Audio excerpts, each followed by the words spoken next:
Good morning, children. In the previous videos, we have studied what is atmospheric pressure and the characteristics of air. The first characteristics, that is air exerts pressure. Now, continuing this topic, we will see some more examples that air exerts pressure. So for this video, refer page number 81 of the textbook. Now we will see one more experiment that air exerts pressure. Take a soft plastic bottle. आप कोई भी plastic bottle ले लीजिए, fill it half with hot water और उस bottle को आप hot water से आधा भर दीजिए. Empty it and immediately cap the bottle tightly. और उसके बाद उसको वो जो हॉट वाटर आपने आधा भरा था उसको आप खाली कर दीजिए. उसको भरने के बाद उसको गर्म पानी को उसमें से निकाल दीजिए और उसके ऊपर बॉटल का कैप लगा दीजिए. Now pour ice cold water over this bottle. और उसके बाद आपको क्या करना है, उस बॉटल के ऊपर जिसके ऊपर हमने कैप लगाई थी उसके ऊपर आपको ठंडा पानी डालना है उस बॉटल के ऊपर. सो व्हाट विल हैपन, तो क्या होगा उससे, तो आप जैसे इस पिक्चर में देख रहे हैं, जब हम उसके ऊपर ठंडा पानी डालेंगे तो जो बॉटल है वो क्रश हो जाएगी, वो कॉन्ट्रैक्ट हो जाएगी. तो जब हम उसके ऊपर कोल्ड वाटर डालते हैं तो वो कॉन्ट्रैक्ट हो जाती है. इसके बारे में हम पढ़ेंगे. Bottle crushed inwards. बॉटल जो है वो अंदर की तरफ क्रश हो गई, अंदर की तरफ मुड़ गई. तो ऐसा क्यों हुआ? When we fill the bottle with hot water and empty it, the air inside the bottle becomes hot. तो जब हमने उसके अंदर हॉट वाटर डाला था, हाफ जब हमने उसको भरा था, तो जिसकी वजह से क्या था कि जो उस बॉटल के अंदर एयर प्रेजेंट थी वो हॉट हो गई थी. Hot air expands. हमने पहले भी, हॉट एयर क्या करती है, वो एक्सपांड होती है एंड राइजेस, और वो फिर राइज करती है एंड पार्टली एस्केप्स आउट. और थोड़ी एयर हम गर्म हॉट वाटर की वजह से स्टीम बनने के बाद वो एयर बाहर भी निकल जाती है. तो जिसकी वजह से क्या होता है, जो बॉटल के अंदर का जो एयर का प्रेशर होता है वो रिड्यूस होता है. Air inside the bottle is reduced after capping the bottle. और जब हम उसको कैप कर देंगे बॉटल को और उसके ऊपर से हम जब कोल्ड वाटर डालेंगे, after capping the bottle when cold water is poured over it, this hot air becomes cold and contracts and pressure inside the bottle decreases.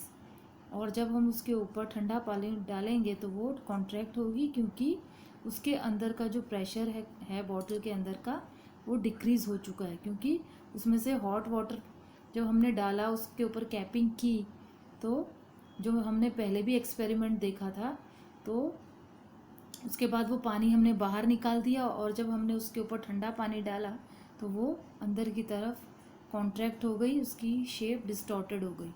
तो उससे हमें पता चलता है कि जो अंदर कुछ हॉट एयर हमें, जब हमने हॉट वाटर डाला था तो वो बॉटल से बाहर निकल गई, जिसकी वजह से बॉटल के अंदर का प्रेशर डिक्रीज़ हुआ. और जब ठंडा पानी डालने से वो क्या हुआ, कूलिंग जब हमने उसको की तो वो कॉन्ट्रैक्ट हो गई, क्योंकि उसके बॉटल का जो एयर का जो प्रेशर था बॉटल के अंदर वो डिक्रीज़ हुआ. The pressure of air outside being higher and crushes the bottle. और जो बाहर प्रेशर था, बाहर की तरफ बॉटल के बाहर जो एयर प्रेशर था वो अंदर के प्रेशर से ज़्यादा था, वो कंटिन्यूस उसके ऊपर पड़ रहा था, जिसकी वजह से वो अंदर की तरफ क्रश हो गई, इनवर्ड मुड़ गई. तो इससे हमें ये पता चलता है कि एयर एक्सपांड्स. जब एयर को हम हॉट वाटर उसमें डालते हैं तो वो क्या होता है, हॉट एयर जो होती है वो एक्सपांड करती है. तो आप इस पिक्चर में देख सकते हैं एयर कैसे, जो बॉटल के ऊपर जब हमने कोल्ड वाटर डाला तो एयर क्या हुई, कॉन्ट्रैक्ट हुई. और कॉन्ट्रैक्ट होने की वजह से क्या हुआ, प्रेशर जो बॉटल के अंदर था वो डिक्रीज़ हुआ. और उसके बाद water crush inwards from all sides. और बाहर प्रेशर कंटिन्यूस उसके ऊपर बना हुआ था बाहर की तरफ से, तो इसकी वजह से वो बॉटल अंदर की तरफ क्रश हो गई, मुड़ गई हर तरफ, हर साइड से। Now we will see one more example that air exerts pressure while riding a bicycle और रोइंग अ बोट। कभी भी जब हम बाइसिकल चला रहे हों या फिर बोट के ऊपर, बोट को हम रो कर रहे हों, चला रहे हों, तो if wind is blowing in opposite direction it is difficult to drive और sail. Moving air from opposite direction exerts pressure. तो अगर अगर एयर की डायरेक्शन जो होती है वो हमारी डायरेक्शन में ही हो, जिस तरफ हम जा रहे हैं, तब प्रेशर नहीं लगता। लेकिन अगर वो डायरेक्शन अपोजिट डायरेक्शन की तरफ से हवा आ रही है, अगर हमारे फेस के ऊपर कंटिन्यूस एयर का प्रेशर आ रहा है, तो हमको बाइसिकल राइड करने में भी प्रॉब्लम होगी और बोट को रो करने में भी प्रॉब्लम होगी, क्योंकि हमें उस पर बहुत सारा प्रेशर लगाना पड़ेगा। तो उसके लिए आप ये फिगर देख सकते हैं। इसमें आप देखिए कि अगर हम विंड की डायरेक्शन में जा रहे हैं, जिस तरफ विंड चल रही है उस तरफ की तरफ हम उसके साथ साथ जा रहे हैं, तो हमारे लिए वो राइड जो होगी वो इजी होगी, वो इजी टू राइड रहेगी बाइसिकल। और अगर विंड की डायरेक्शन अपोजिट है तो क्या होगा, वेरी डिफ़िकल्ट टू राइड। हमारे लिए बाइसिकल चलाना, बाइसिकल राइडिंग क्या होगी, डिफ़िकल्ट हो जाएगी। When we fill air in bicycle tyre it becomes tight. आप कभी देखते होंगे कि जब बाइसिकल टायर के अंदर हवा भरते हैं तो वो एकदम से कैसा हो जाता है, टाइट हो जाता है। If you continue filling air bicycle tube will burst on account of too much air pressure. और अगर हम ज़रूरत से ज़्यादा उसमें हवा भरते जाएं तो क्या होगा, जो बाइसिकल की ट्यूब होगी वो फट जाएगी, क्योंकि उसके ऊपर हमने इतना सारा एयर प्रेशर उसके अंदर डाल दिया, उसमें एयर भरने के बाद एक्सेस एयर भर दी उसके अंदर, और इसकी वजह से एयर प्रेशर बढ़ गया और वो टायर बर्स्ट हो गया, फट गया। Leaves of tree, paper, flakes etcetera moves when wind blows due to air pressure. आप देखते होंगे कि जब एयर का प्रेशर पड़ता है तो ट्रीज़ की लीव्स होती हैं, पेपर्स होते हैं, फ्लैग्स, होर्डिंग्स होती हैं, जो रोड साइड्स होती हैं, वो सब क्या होती हैं, फट जाती हैं। और कुछ तो पेड़ भी गिर जाते हैं ज़्यादा हवा की वजह से, फ्लैग्स भी डिस्ट्रॉय हो जाते हैं, पेपर्स भी इधर उधर फट के चले जाते हैं।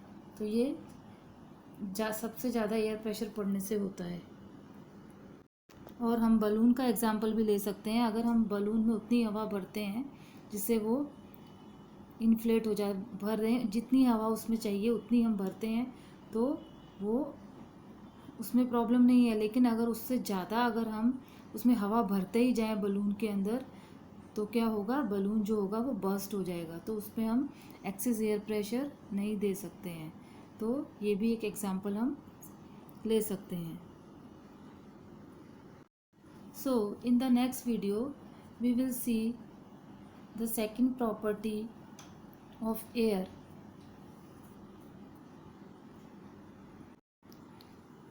The second characteristic of air, that air expands on heating and contracts on cooling.